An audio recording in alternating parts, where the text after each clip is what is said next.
Slice of Tea. I'm Shani. I'm Libby, and welcome to episode 3 of The Daydream. Today's tea is none other than Milky Oolong or Oolong. Ooh, woo. So traditionally it is just normal oolong, but we've gone with milky oolong today. We actually couldn't get normal oolong, but that's okay. We're going with milky, which has no oolong. milk in it whatsoever. Mm-hmm. But yes. Yeah, so oolong or Oolong originates from China and it translates to black dragon. Yes, and that is based on the actual shape of the leaves itself, so that's why it's called black dragon. Yes, and it's fascinating. Like, do you know what? I'm so excited to try more teas that have interesting facts like that. Yeah, definitely like an actual cultural background to it as well. And with the oolong in general, it actually also helps a digestion as well. Yeah. It helps prevent tooth decay.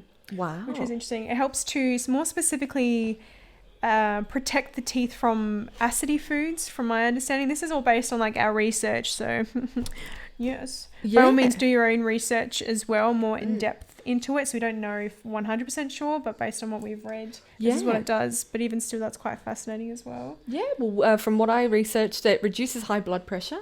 It strengthens your immune system, and I mean, who doesn't want that? I mean, it's you've got to be strong and things. Absolutely. I don't know why I did that. No, you're fine. For our Spotify listeners, I just showed off my non-existent guns, which I don't have. Bless. Actually, I don't even know if I've really tried oolong tea before.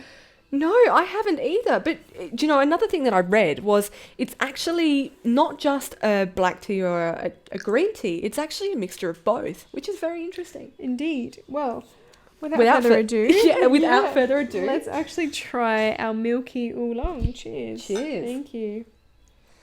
Oh. Wow, that's actually not as strong as what I thought it was going to be. So we've kind of gone for a iced cold oolong, something different that's not hot as you would normally have it traditionally. I think it's at 80 degrees Celsius. I think it's 80 or is it 90 degrees? One of those. 80. But we've actually brewed it and then we popped it in the fridge. But normally with teas, in my opinion, whenever you have a black or a green tea, the flavour is quite strong. And I think it's because they actually burn the tea leaves. So with certain teas, you're not actually meant to burn it to the highest temperature of or on your kettle. It's actually meant to be a specific burning point or boiling point. And because of that, it doesn't taste burnt. It has a very nice... It's very refreshing. Yeah, it is, isn't it? And that's perfect for today. But we brewed this tea. Now, the tea in question, Milky Oolong, we've got it from T2. So thank you, T2. But how we brewed it today, it's pretty much, we got our little tea strainer. We popped the leaves because they were the tea leaves, of course. We popped them in our little strainer and popped them in a teapot. That's not come from a tea bag, so it's just fresh leaves. Now that flavour is beautiful. You don't get, especially in our last episode, you would have seen my reaction with the licorice tea. You don't get that this time. No, it's very subtle. I actually can't stop drinking it. I very much enjoy the taste of tea in general. I don't know how to quite explain it. It's very, in my opinion, similar to green tea. It is. But it's also very different. And it has a very distinctive smell. I don't know if that's just because it's the milky one that we got. And you can get this milky oolong from T2. That is where we have gotten ours from as well. But that's actually quite smooth. So I like that. No, I like it too. It has notes and it is reminiscent of a green tea, but it's not quite as strong as a green tea, nor is it as strong as a black tea. It's in the middle. And it's fantastic. On a nice summer's day, wherever you are.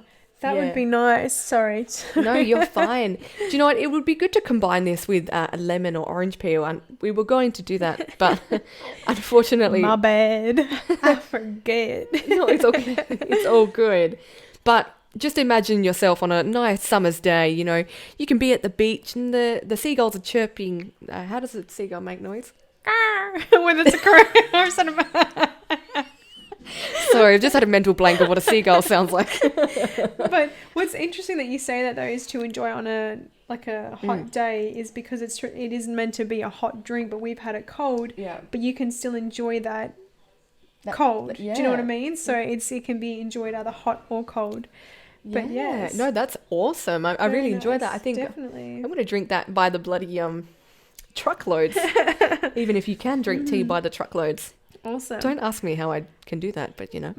Well, today's episode is Animal Crossing, and that's something that touches both of our hearts very much. We have both grown up with Animal Crossing, and actually this is a very good topic. Really happy to talk about this. So the first thing we want to talk about is actually the history of Animal Crossing. Here we are. Yes. One day, children, we go back and we talk about Animal Crossing, and that day is today. In fact, we'll open up a scroll and begin. So our story begins in the...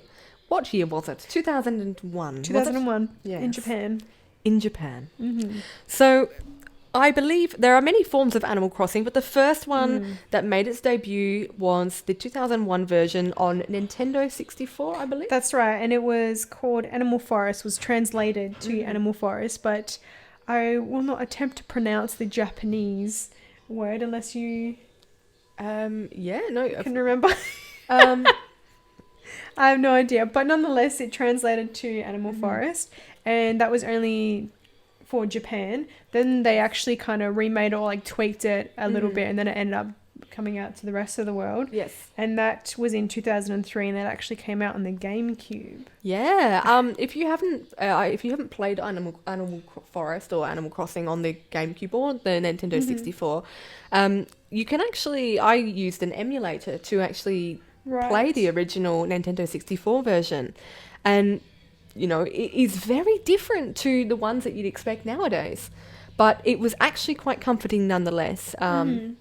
Very big difference though. Yes, and I guess for those who have never played Animal Crossing, it's definitely not a game for everyone. To me, what I like about it is how chill it is. Do you know what I mean? It's got a really nice vibe. Yeah. It's at your own pace. There's no pressure. There's no levels like you have to jump up X, Y, and Z. It's just at your own pace, and you start off on, I want to say like a little area. I don't want to say island because it's not an island in this first one. You just start off a place in the world, and you have your character, and so you go. Actually, it poses a question. What is Animal Crossing? It is actually more of a, would you say, life simulator? Or I suppose that's probably the next closest thing you're going to get to. Some people have referred it to or compared it to Sims. I definitely wouldn't compare it to Sims. No. But if someone who's never played Animal Crossing, I suppose you could say it's somewhat similar in the sense of picking your character, designing where you live kind of thing. Yep. So I suppose how would you explain Animal Crossing? You have your own person, you rock up in this town, and there's Tom Nook who practically runs the town, which he is a raccoon, right? Or is he's a tanuki. Tanuki, I apologize. Excuse me, senpai. Love you, Tom Nookie.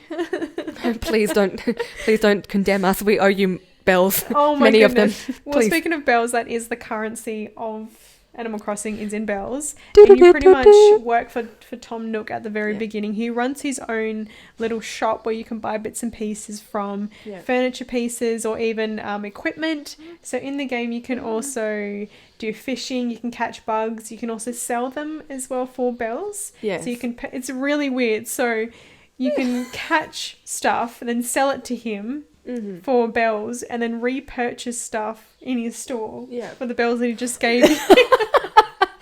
Look, it's a great game. It really is quite cute and comforting. So the Nintendo 64 version it's fantastic. I only played a little bit of it because I'm used to the games now. So moving on from the GameCube version and the Nintendo 64 version, what would be the next game in the order? So the next game is actually Wild World, which I should know that because that was my very first encounter, and that came out in 2005, and that came out on the very first DS. Well, I say very first DS, but the Nintendo DS. Yes, precisely. that is definitely something that hit home for me, because that was my first experience with Animal Crossing that my beautiful parents got me on Christmas. And never have I ever heard of it. It was just like a massive seller in Japan in general and worldwide when it first came out. And I absolutely fell in love with it. Right. It brings back like a lot of memories. So you only have a little part, like a little of the area where you can go in. You've also got the beach down the bottom. There's rivers. And you also have villagers who are like the CPUs of the game that you can interact with, go into their homes when they're home. You can also buy clothes from Abel's and Mabel's, or is it The Able Sisters. Able right? Sisters, that's it, yeah. From Abel and Mabel, but the shop is Able Sisters. So you can also like wear cool clothes that they make, and it changes every day as well. And also Tom Nook's items and furniture pieces change every day. Then there's a town hall. So you actually have a mayor, and his name is Tortimer. He's this old, beautiful turtle. And you can like send mail to other villages. But the biggest thing is paying off your mortgage. It's very clever that I think that they add this in a child's game, is to be able to pay off your mortgage and learn what that is. And once you pay off your mortgage though, your house gets upgraded and it becomes bigger and bigger, and then to the point where you get to add rooms. So I suppose the main objective of this game, if you were looking for one or wondered what the objective would be, I suppose, is to pay off your mortgage.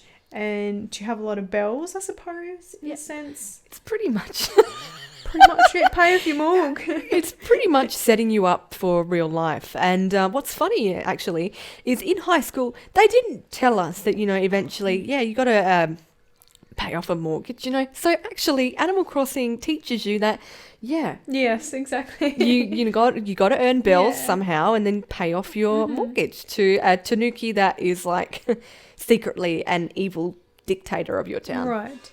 And I suppose what you could say would be the difference between the Wild World and the first Animal Crossing is pretty much just the look of it, more than anything. So they've upgraded the look, and I think they've done certain things slightly differently. Specifically, I can't quite remember because I never played the original one. I think it was just like little tweaks, and then so it was only like literally 2 years later they just tried to do.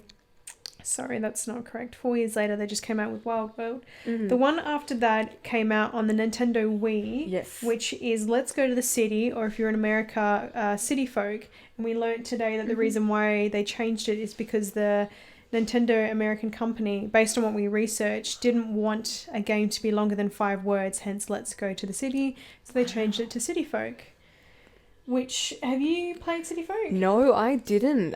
Which was interesting enough because I wasn't actually, when you said like we grew up with Animal Crossing, I actually didn't.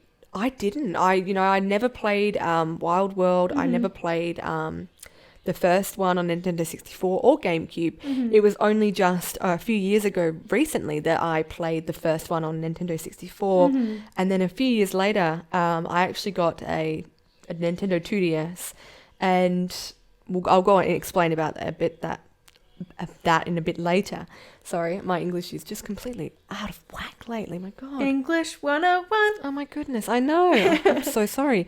But yeah, I played Wild World a little bit again on this 2DS.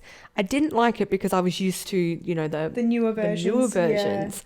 But no, I never got into Let's Go to the City because we had a Nintendo Wii, but I didn't actually have a look at Animal Crossing at the time. What was I playing? Guitar Hero or Super Smash Brothers. But it was only until a few years ago that I got into the Animal Crossing series. So yeah, did you ever play Let's Go to the City? I did, but I didn't get it because that came out in 2008, and I didn't actually get that in 2008. I got that a couple of years later when the Wii was really cheap, $40. Thanks, Evie. Hell yeah. But the difference between that one and Wild World is you actually get to go into the city, and you've got Kix, who it looks like a skunk, right? It's like a little skunk, and you can clean your shoes and polish your shoes, but he actually changes your shoes. So that introduces the idea of actually having different shoes, whereas before you just had the same shoes. The only things that you could really change was your t-shirt and your hat. That's pretty much the only thing. Right. You also had Abel's and Mabel's other sister. Oh, yes, Label. Label. I think she's actually in it with, I think she works for Gracie, if my memory serves me correctly. Yes. Gracie. The giraffe. That's correct. And she's like a fashion designer kind of person. You can go in there. They have really expensive stuff though. Sorry, I've got something in my eye and I've been like doing this, so I do apologize. And then what else did they add? They added like a little, I think like I don't know, but they added more characters into it that later benefited and like added more to the games that came out later. But what I think I love about this one is it kind of originated in Let's Go to the City, those newer characters like Kix and like I want to say Maple. Like the Label. Oh, okay, gotcha. Yes, yeah. And I think that was kind of cute and also made it really exciting because you are only confined within this space. So Let's Go to the City allowed you to go somewhere else. So that was kind of like intriguing. Yeah. So that was interesting. And then the next game was New Leaf, which came out in 2013 on the 3DS. Yeah. No, New Leaf was my first encounter with Animal Crossing. And actually, I went and bought a 3DS for New Leaf. But at the time, I actually didn't specifically buy a 3DS for Animal Crossing at the time. It was... I wanted to play Ocarina of Time, Legend of Zelda Ocarina of Time on the DS, and I did. But one day I went into our game shop here in Australia and I thought to myself, I've been hearing about this Animal Crossing New Leaf. Do I get New Leaf or do I get Lego Jurassic Park? And I said to the person at the counter, I said, in your opinion, what should I get? And she said to me, I would definitely suggest New Leaf. And well, what a roller coaster ride that ended up being, because I loved it. From the first moment that I started playing it, I loved it. And it was just such a good experience. Everything was different. I loved that you could go fishing. You could have all different things you could unlock. Because at first when you're in New Leaf, you get to decide where you want your house. And, I think when you first start the game... Yeah, you have to wait a day until you can do anything sort of thing. So you just kind of aimlessly, just completing several tasks, digging up fossils. That's right. You got to do tasks for Tom Nook when you first start because he helps you get like the ropes of things, and that's just to introduce how to play the game in general. Yeah. For those who've already played it, you really just want to not work for him. Yeah, you just want to get into it. But, that's right. In the game, you start off, you can go to the little town centre, which is fantastic. You go into town centre and you've got like your small little Nook shop. What's it called? Nook's Cranny. Yeah, that's it, Nook's Cranny. And the little like Tommy and Timmy will be in there and, they'll have different... That's right. So that's when Tom Nook's kids are introduced into like the retail business. Yeah. But it's not much of a big... sorry to interrupt you, but... It's not much of a big shop when you first start. So you've got like a net, a shovel, and then like a fortune cookie, and then some other things like wrapping paper. But of course, the downfall with that is that if you want something like a net or a shovel, 2 tools can be available each day. So one day you might get a shovel and a net, but you don't have a fishing rod. So then you have to come back the next day to see if they've got like a shovel or a fishing rod or something different.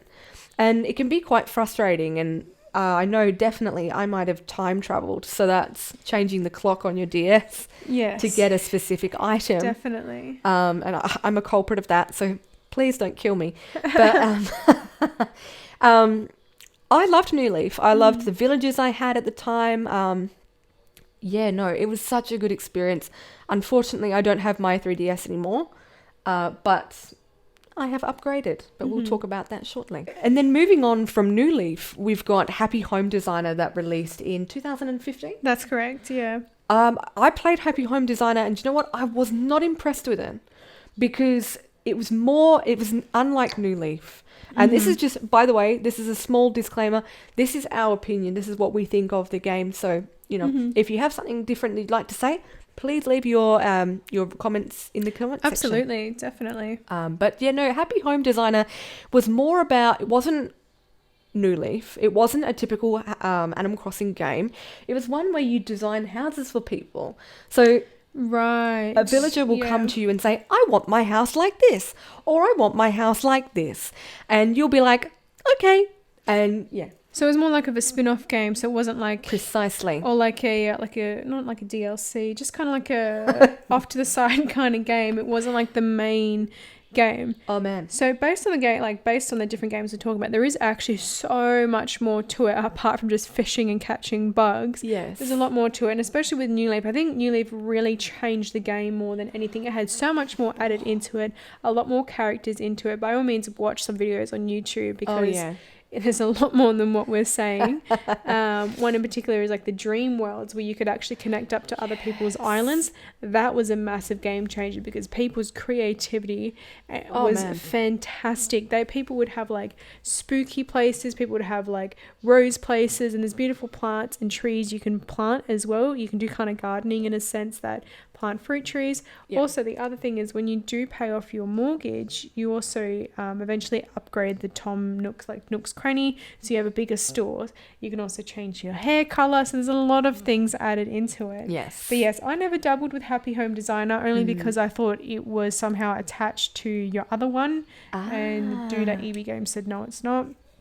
But the next game was Amiibo Festivals that also came out in 2015 on the Wii U, which I have never played either.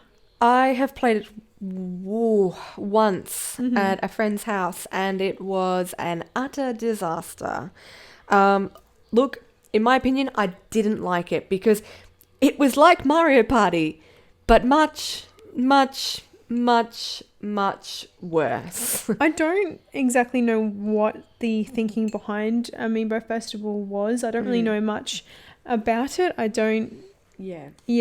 Let's just say Amiibo Festival, it was an Animal Crossing game, a party game, but not much more, I'm afraid. Fair enough.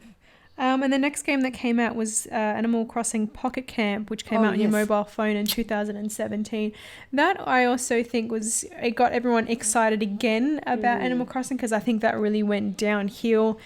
And in my opinion, with New Leaf, there's only so much that you can do before it's very repetitive. Yes. You're just constantly trying to get bells.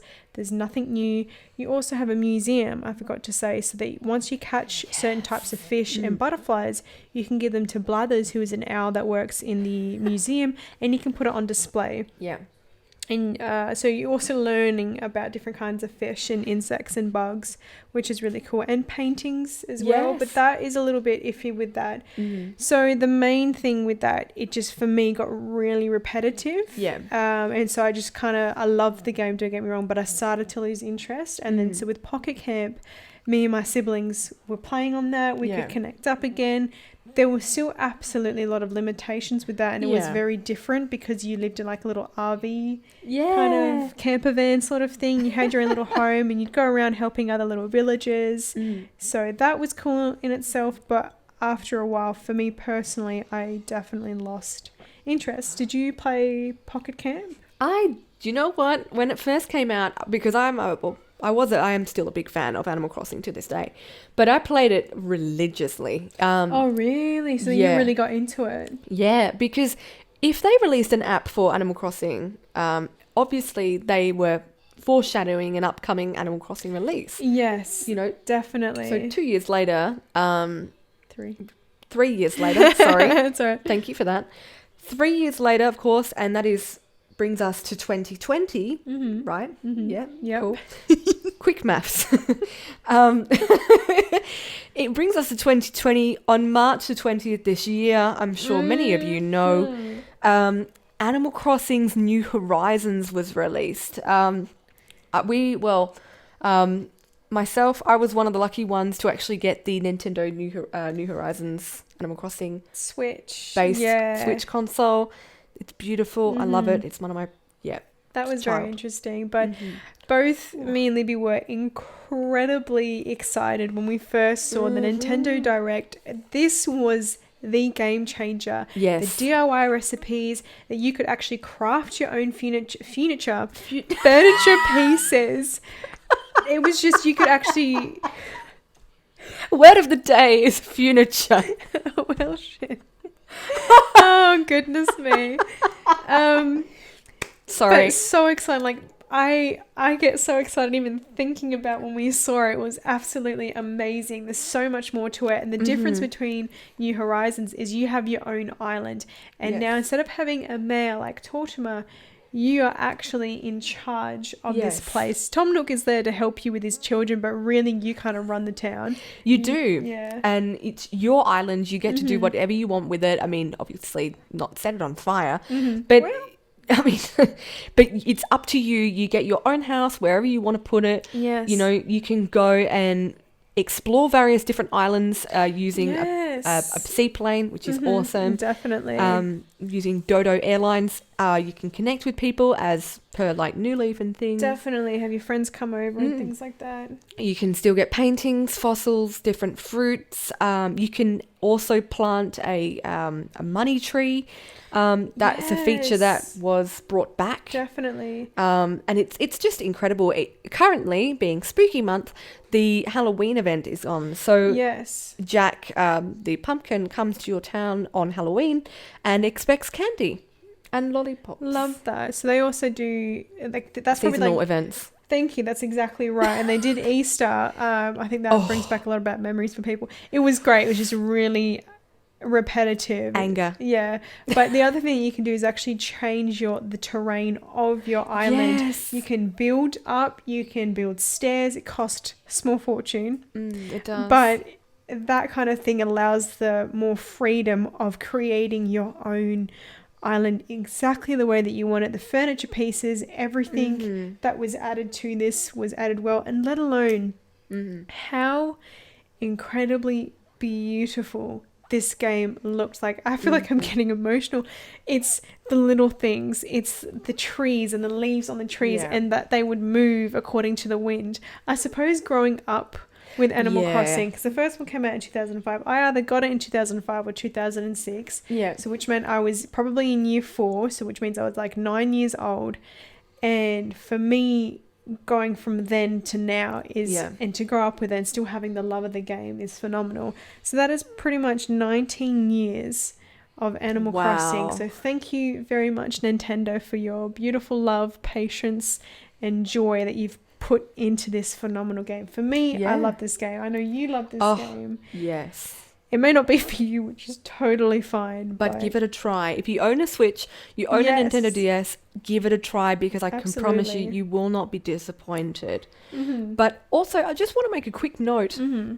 I might have come off as a little bit of a grumpy, not a grumpy bum, but like a bit of a mean girl in our last episode with Harry Potter. So I do apologise to any of the Gryffindors, Hufflepuffs or Ravenclaws I may have possibly offended in our last episode. No, it's fine. It's totally fine. But I think, look, we do have much more to talk about Animal Crossing. So again, with Harry Potter, this will not be the last episode that you'll be hearing about Animal Crossing. Definitely not. So to kind of like end this on a little something something. The other thing is villages. You have multiple villages, so many. Oh my god. But you only get so many per island, and that kind of adds its own little perks and sometimes not. So we're going to go through our top 5s and our top worst, keeping in mind that we have not had every single villager. This is based on only the villages that we have come to counter with. So I guess a little bit top 5 and why they're your top 5 real quick. Okay, well, my top 5, I must admit, my all-time favourite is Rowan. Oh my god. Rowan is a tiger and he's a jock villager and he calls me goalie in-game and I think it's just so adorable. I'm like, yay! Like, I get excited. Just, it's sad, isn't it? No, it's fine. It's very cute. It's the little things. I have Robin, who is a bird.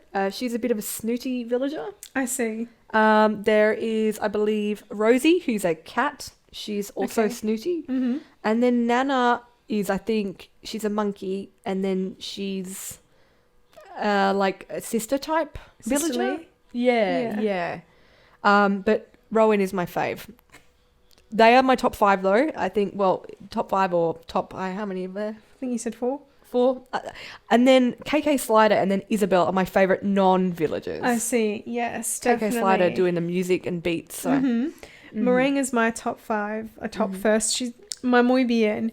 She's this beautiful little rhinoceros who her nose is like a strawberry. She's like a little shortcake, and that's what she says. She says shortcake. She's so cute and lovely. She's normal is her type. My other one is Rodney. He's smug, but I don't see him as smug. He's just this cute little mouse.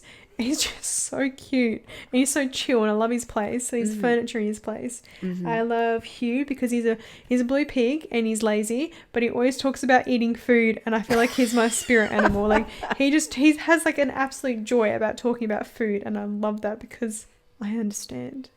And I've never had Coco, but I do have her amiibo card now. She's normal, but she just looks so cute. She's terrifying. And she has no eyes. Exactly. And then there's also Tangy. He's Peppy. I think Tangy is a cat. Never had him before, but I think I've got his amiibo card and I haven't used him yet. He looks like an orange. Yes. All right, your top 5 bad villagers you've had so far. Well, I mean, do you know what? I don't like Wade. Wade is a lazy penguin.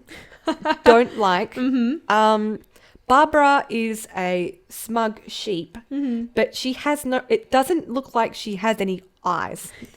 Which is scary. You can see into her soul. Yeah, I'm like, okay. But then we have Kyle, who is a smug wolf. But I don't really like him because every time I see him, he's like, why haven't you talked to me in so long? I'm like, because you have a life. But I think they're my... any lazy villager, I'm not a big fan of. Interesting. Okay. Yeah, to put it lightly. I mean, I'm not trying to be like... offensive to the villagers in the game, but like, yeah, Is that all of yours? Yeah. Okay. My first one is Sterling. He's a jock. He's like, I guess an eagle. I love Sterling. I didn't because I just felt like he's such a meathead, and I just felt like he was like pompous or something. I didn't like his attitude. I was like, fam, y'all can leave. Can you come to my island? I didn't like Buck. He was also a jock. I think Buck was a donkey or a horse. Did you like Buck as well? No. Just 2 jock villagers. I'm not a massive fan of the jock because they're just, you know what? I do like, there's another jock that I like. I'm trying to think of him. Coach. I do like him. He's cute. He supported me. I feel like support from this CPU. I didn't like Naomi because she's a snooty cow. She literally is a cow. And she just started beef with people in the village. Like, girl, get your shit together. Oh my God. And then I didn't like Renee. I recently had an encounter with her. She's sisterly. The reason why I didn't like her is because I kept talking to her, thinking I'm being nice. She said to me, she said to me, wow, is this island not big enough or something? You always talk to me. And I'm like, all right, you know what? Never talking to you again. Sips tea. No, I want to get along with my villagers, and I know they're not real, but I didn't like that. Of course. Now, the worst one is Wart Jr. He is a cranky villager, but I remember playing it as a child, and I didn't understand that not all of them had different personalities. Yeah. And so I kept trying to talk to him. I kept trying to send him stuff. This is like a 9-year-old me just wanting to be friends. And he would always like write back mean letters. He was always cranky and mean. And I took it so personally because I thought it was me he didn't like. So, Wart Jr., you have officially upset me, fam. But if you ever want to be friends, I'm here. You hear that, Wart? She coming for you. So, yes. No, but look, do you know what? Again, I must say that I've never had Oolong tea before. Where is my pumpkin? It's gone. Today has been really interesting. Oolong is very, very good. Yes, I agree. I think it's if I just want to feel more calm or have some kind of serenity or something, I think I would definitely be drinking that tea. If you want to find out where we got, well, of course, we've got our tea from T2 this today. So, look, I highly recommend go down to T2 or even go to your local supermarket. And see if they get some oolong, or if you can get it more organically or traditionally sourced somewhere, by all means, just give it a whirl. It's a nice drop and highly recommend you try it out. Absolutely. So, do you know what? I think today's been really good. Yes, thank you very much for joining us today for our daydream. I'm Shani. I'm Libby. And always remember to let your inner beauty shine. We will see you in the next episode.